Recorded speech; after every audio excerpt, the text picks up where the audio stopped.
Bonjour, je m'appelle Mélanie Charbonneau. Je suis copropriétaire de l'érablière Charbonneau, située à Mont-Saint-Grégoire.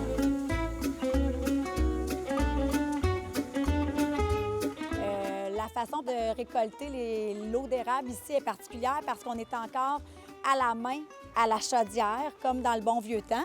Donc, aujourd'hui, ça coule, les érables coulent. Donc, à la fin de la journée, on va récolter, puis on devrait faire bouillir demain notre première eau d'érable.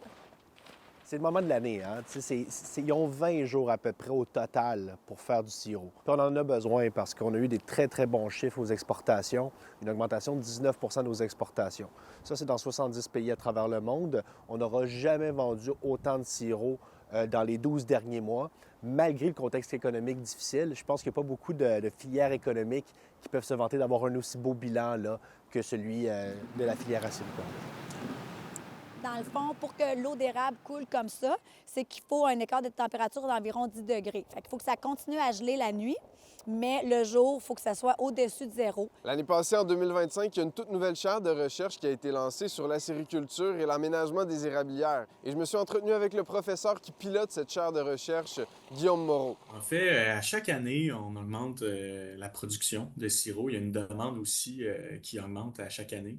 Là, en même temps, mais dans un contexte de changements globaux puis de changements climatiques, on se questionne par contre parce qu'un acériculteur, pour produire du sirop, bien, il a besoin d'avoir des érables en santé, des forêts aussi en santé et des forêts qui sont résilientes à tous les types de perturbations naturelles qui sont en train de changer. Alors nous, ce qu'on veut, c'est trouver des outils et des solutions pour être sûr que les érablières soient encore là et qu'on puisse produire du sirop encore pendant plusieurs années.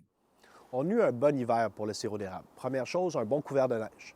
Ça veut dire que ça va irriguer l'arbre lorsque la neige va fondre, mais c'est une couche d'isolant aussi qui va retarder le processus de bourgeonnement. Avec l'été qu'on a eu, où est-ce qu'il y a eu un gros stress hydrique, toute cette neige-là est vraiment la bienvenue.